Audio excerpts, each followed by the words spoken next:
Nurse isn't here. Then I'll come back later. I'm substituting for her. Since I am responsible for Pioneer's lives, I should do it with all the responsibility. Although in fact I was just afraid of something happening. It's because of me. Any health complaints? Tried to give Lena the most accurate smile I could in order not to confuse her. Nothing special. Just a little headache. Let's do this. Some painkillers maybe? Of course I wasn't aware where to find quiet medicines, so it took me long to find them. Finally, I ended up at tablets to Lena. Thanks. She smiled. That was absolutely unexpected, and so I lost touch of reality staring at her. What? Then it got awkward in a moment. Listen, I've been wondering, do you like this? It almost got into me. But I grabbed the magazine from the table and showed her the picture of her skirt and a cardigan, which would really suit Lena in my opinion. Maybe I went completely nuts thinking about all the girls in my world. Or maybe I wanted to distract myself and instead of waiting for the nurse to come back. Lena looked at the picture. Yes, I guess. Stuff like this in the trend, I guess. She got confused and started blushing. Why are you asking? Really? Why? Just asking. Well, I don't want to overdo it with her.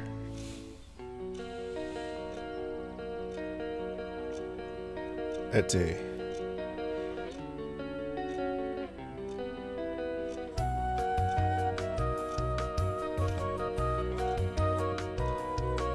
Let's see what happens. Thank you. Oh yes, compliment. It's alright, I'm just being completely honest. You're required for some time. How's your headache? Much better, thank you. She smiled. I'll go. Good luck. And they came out and I continued to look through the magazine.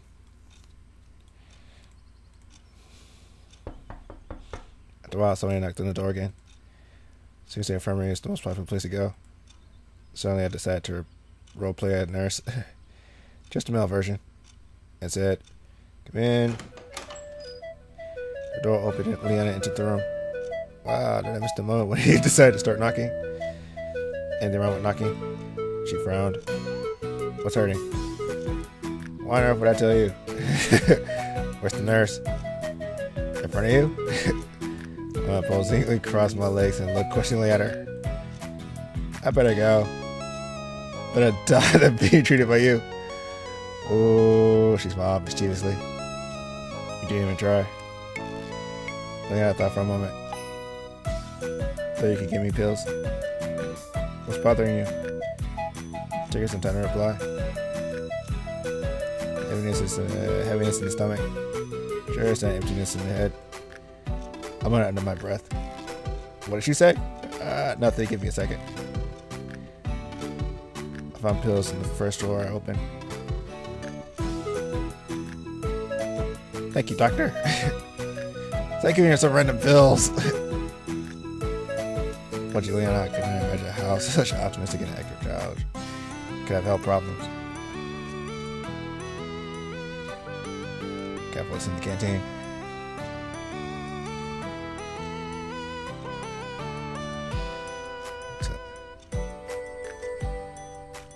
She gave me a baleful look. No, I have anything for you. I ran out of the infirmary and slammed the door. Maybe I shouldn't have said that. Again, I went to study on the Soviet fashion trends. Time passed, but the nurse was still absent. I wasn't searching for Sharik. Wasn't looking for any clues concerning my state. I was just sitting and flipping through the magazine. Just for a moment, I felt quite satisfied with the situation. Eventually, everything happening here could be seen as some sort of trip to a summer camp. And if nothing changes anytime soon, then I can start worrying. Again, somebody knocked on the door. Then I missed an outbreak of an epidemic. Stavio was standing at the doorway. Oh, hi, is the nurse here? Hi, no, she's not here. I'm taking over for today. Great! She hesitated. What? By the way, Simeon, Slavia said and looked intently at me. What? It seems like I lost my keys. Have you seen them anywhere? Sure I have. Yes, here. I found them in the canteen yesterday. I wanted to return them to you, but I forgot about it. I was really bad at lying. My cheeks are red, eyes are wandering around, and hands are constantly shaking.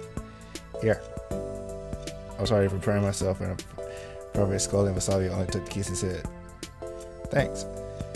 So, what did you come for? Why do you have to change the subject? Anything hurts? No, it's nothing. Strange. I don't think that such an open person as Slavia would keep something quiet. Is something bothering you? Tell me. That's why I'm here, so I treat people. I smiled wildly. No. I mean, yes, but no. Hearing that meant anything possible, even division by 0. So, how can I help you? You?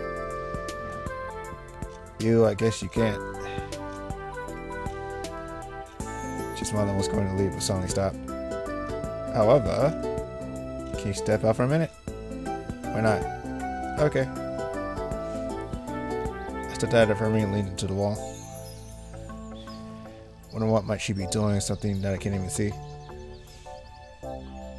After a minute, the door opened and Slavia came out. She was carrying a small bundle. I want to ask about it. What is it? Nothing. She blushed. Oh, did she get like probably feminine hygiene products? She couldn't have for tampons.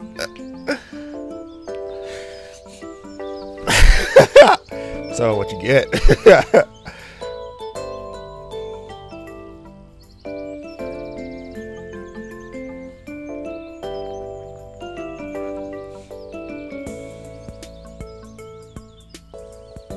Thank you. You're welcome. Stop and run away. Seems like I shouldn't have asked.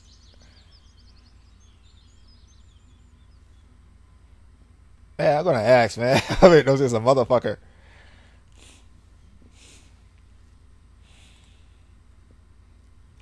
I looked at the time. It's getting late. I read the magazine backwards and forwards, but the nurse still wasn't there. Suddenly the door opened. Oh, damn. Suddenly the door burst open and Alyssa ran inside. She looked at me thoroughly. What are you doing here? Sitting? I admit it honestly. Okay then. She'd been better without the nurse. She murmured. Are you sick? I asked her acidly. Alyssa didn't answer and came closer to me. Move over. Why? I could open a drawer, isn't it obvious? What for? She got angry. None of your fucking business! Well, I'm kinda in charge here. She gave it a thought. Give me some activated carbon. Stomachache? Yeah. She grinned acidly. Thought there was something wrong here. You know what? I'm not gonna do it. Fuck it. She's not sick. Really? A stomach ache? You're looking like that. Really? Really? Doesn't seem so. What? I have to toss my lunch all over the place for you to believe me? I don't know what terrible is that to be done with activated carbon, but I'm sure you'll be thinking something. She hesitated. And what if you're right? Here. I knew it. So I give you anything. Okay, Alexander Metrosov was a Soviet infantry soldier during Great Patriotic War. Posthumously awarded the title of Hero of the Soviet Union for blocking German machine gun with his chest. Wait, what? Okay. Posthumously awarded the title of the Hero of the Soviet Union for blocking a German machine gun with his chest.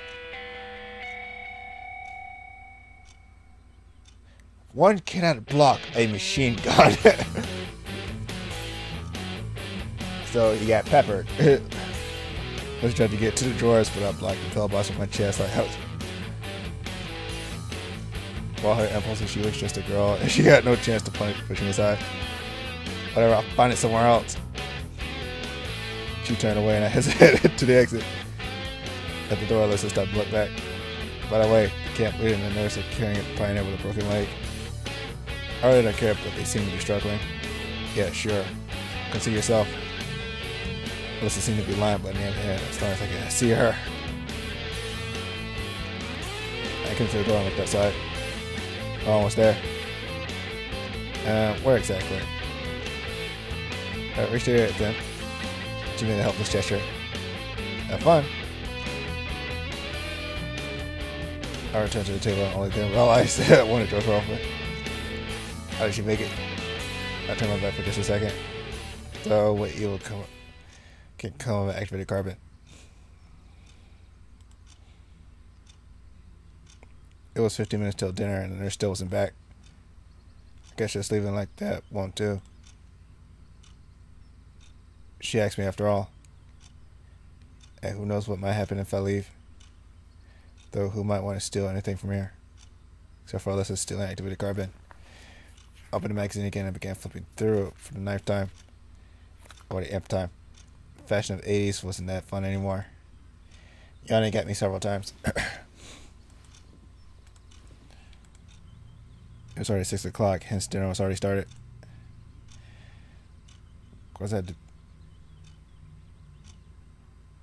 had to be on the watch till the end, but my stomach seemed to have its own opinions on the matter. I stood up and steadily headed to the exit. Some rustling sound came from behind the door. Can it be someone else who got punished, poisoned, broke their arm, or something even worse? I sat heavily and pulled the doorknob. However, there was no one out there. Seems it was just my imagination. I returned inside and instantly noticed that something had changed in the infirmary. Besides, an apple appeared on the table. What the fuck?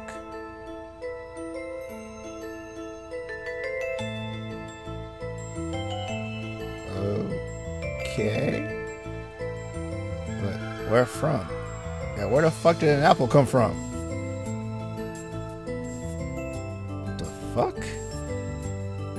Fruits can't just materialize from the air by themselves, can they? Though in this game everything is possible.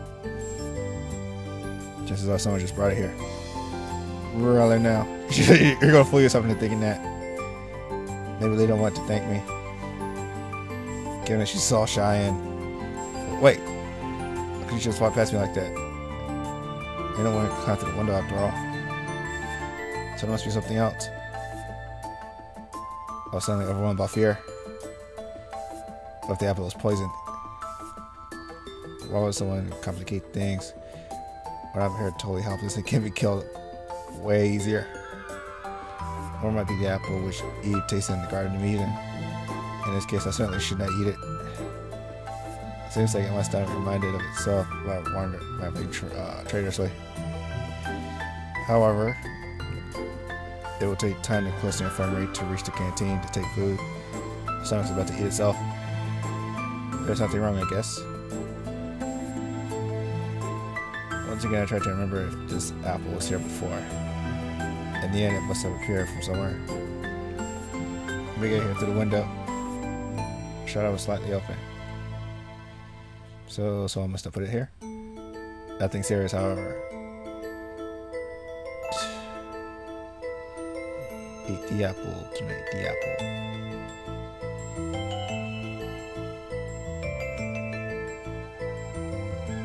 Alice in Wonderland. Just fucking eat it, see what happens.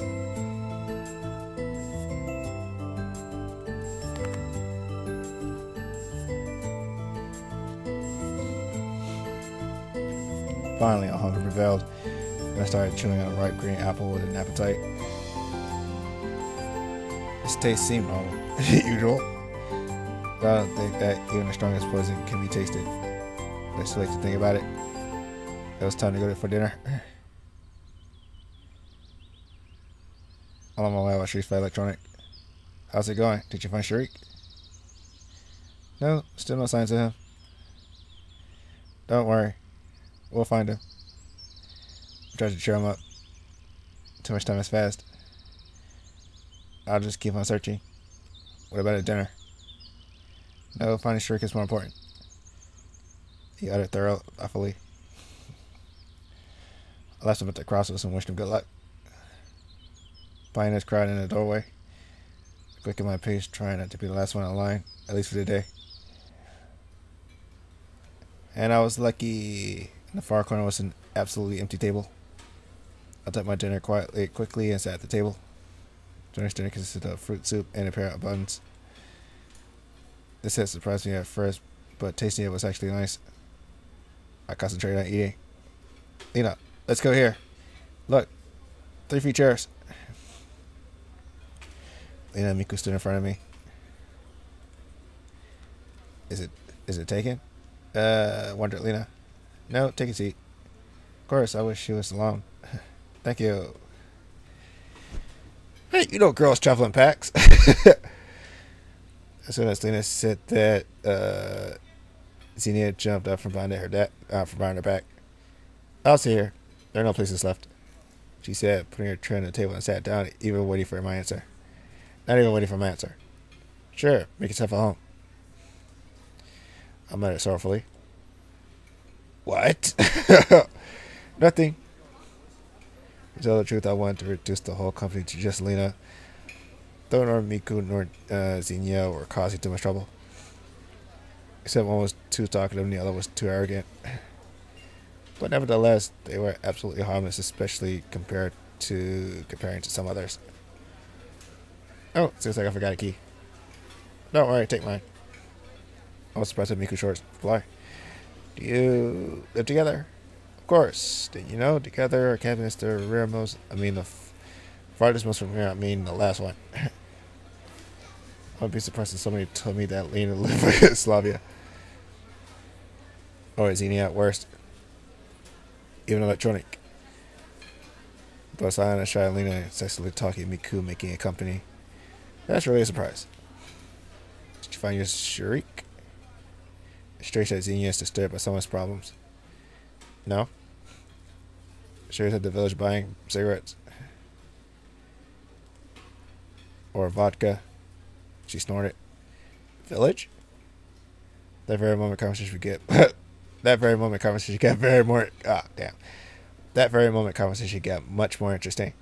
She spilled the beans. There's a village. Anything wrong with villages? Xenia looked amazed. You mean there's a village nearby? I think so. She said uncertainty. Uncertainly. I looked at Lena and Miku, but they were busy with their meals and did not pay attention to the conversation. You mean you don't know exactly? Why should I care? Xenia stared at her dish. And there must be localities nearby. Listening. I don't know. Will you let me eat? It's just like I won't get anything from her.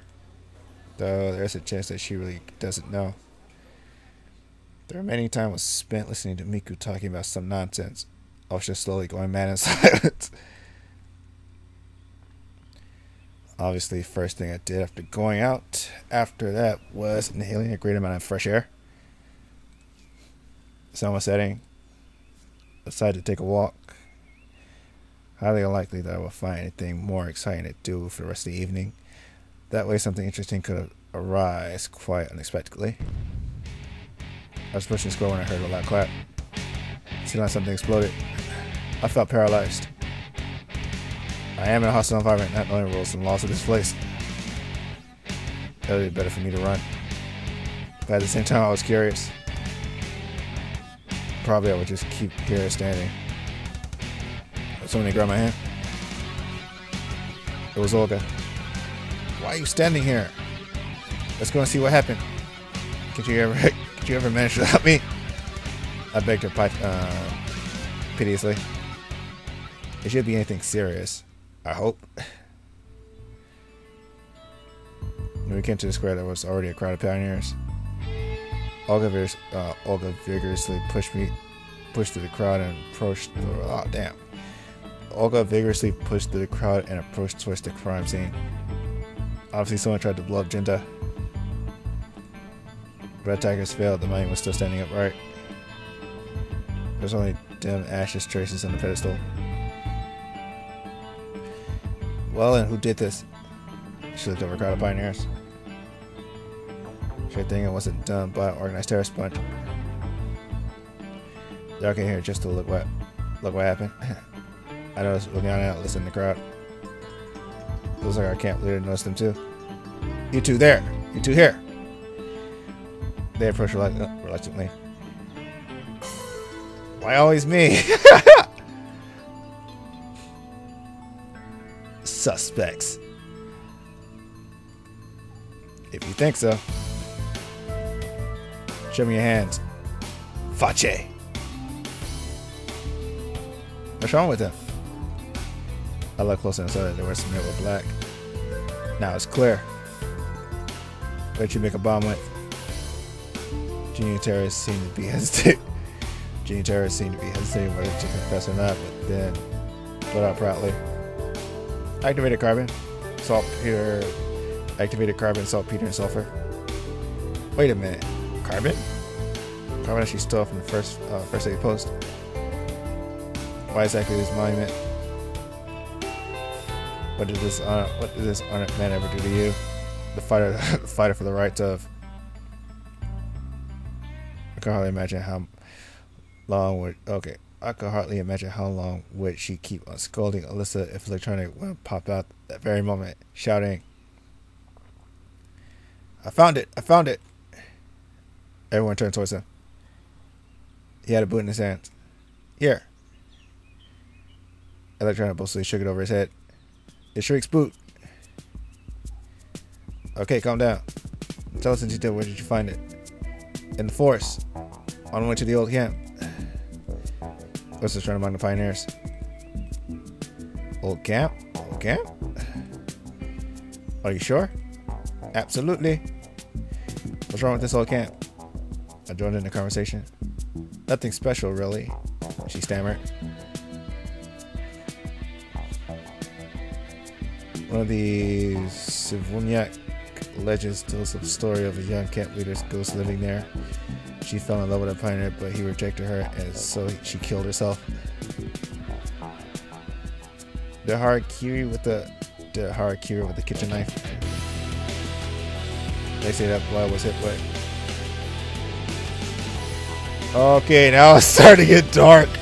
It's about fucking time. Damn. It's like, oh. Okay, so she did harakiri to herself with the kitchen knife.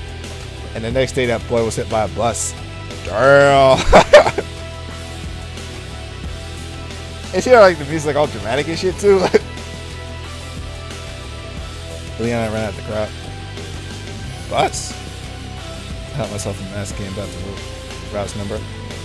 But science doesn't improve with ghost existence. So we have nothing to be afraid of. Anyway, somebody should go there. Suddenly the crowd started to thin. Okay, it's almost night. Maybe tomorrow.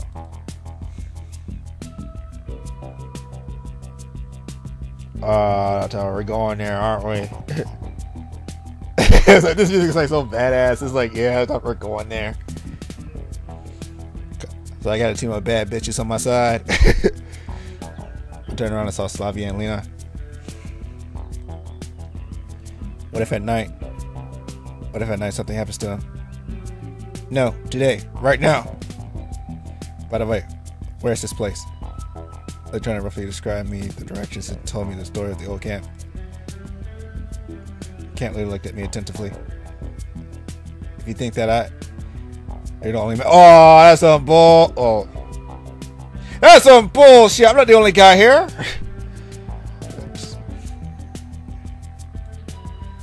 I looked around the area. That's right. The electronic was quick to flee. I said I didn't want to walk and walked alone. If they asked me, I would. Let's see, he seems more capable.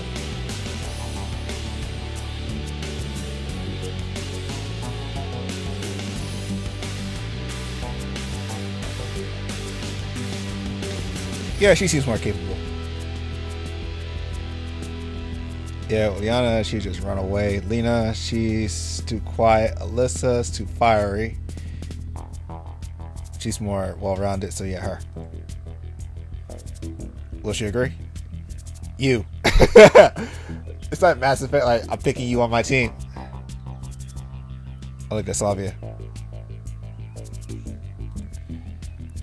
She did not pay attention to me. Looks like it's not my day. Perhaps you're right. We'll go together tomorrow morning. We stood in silence for some time. Okay. We stood in silence for some time and then dispersed over the camp. Everybody seemingly forgot about Alyssa and her terrorist act, maybe due to the minor damage it caused. Together with the camp leader, we moved towards the care cabin.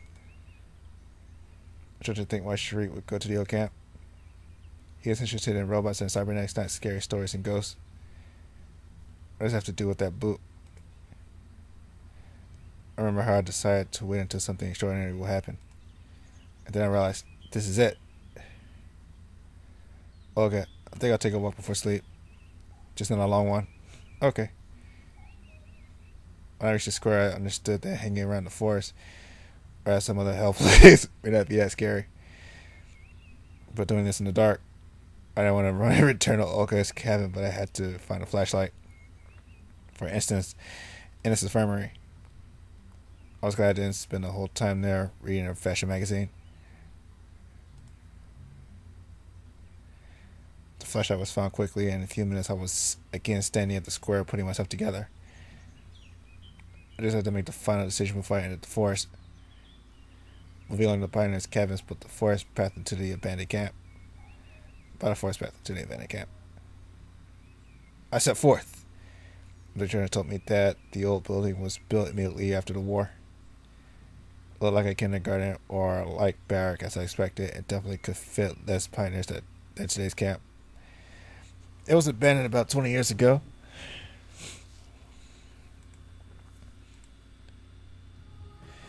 It was not totally dark. The forest looked totally different at night. Mysterious shadows were hiding behind the trees. Strange rustling cries of night birds coming from everywhere. Branches treacherously crushing under my feet. The full moon was shining, so I decided to save the battery in the flashlight. Sure I will need it sometime soon.